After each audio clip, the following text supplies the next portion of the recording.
A lot of people have sent me pictures under cabinets, and it's usually when they're looking to buy or rent or lease, and they're checking the place out themselves, which I love. Always take your flashlight, know what to look for. But they get to the sinks and the bathrooms, and they're looking and they see stains under the sinks and the cabinets.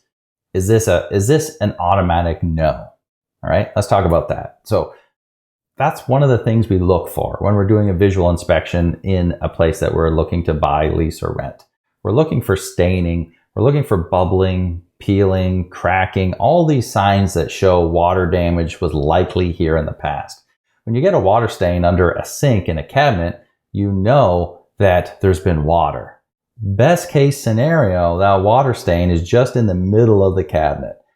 Things go south in a hurry when that water that dripped usually starts in the middle or a little bit back of center when it hits the seam. When water hits the seam where the bottom of that cabinet hits the back or the sides, when water hits that seam and hits the edge of that chipboard or MDF or whatever wood it is and goes down, that just absorbs it like a sponge. That's when you're setting yourself up for mold because you just stuck moisture. Well, you didn't. Moisture just got stuck in that soft wood that's already filled with glues and sawdust and things like mold food is what I'm trying to get at here. And it's in the dark and it's a tight place. Everything mold loves, okay?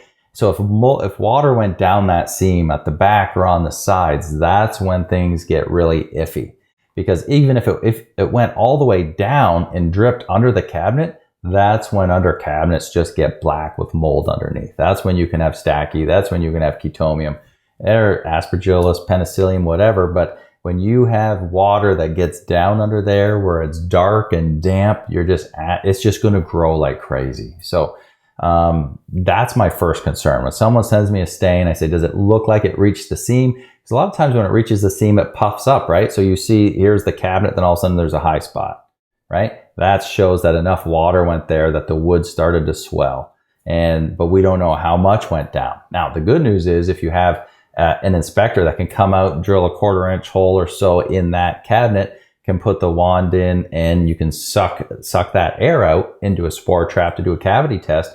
That could come back clear. It could come back with, 20,000 spores of Chaetomium or something. And you're like, wow, I'm glad I tested because big problems can hide under there. So that's what you're looking for. You're looking to see if it hit the seam. Do you see any swelling? And if you want to really know what's happening, you're going to have a cavity test done under that cabinet, and that will give you the best idea if there's something brewing under there or not. Hope that helps. Do you have questions about mold in your home or body? Book a consultation with Matt, aka the Mold Man, to guide your home and body to the next level of healing.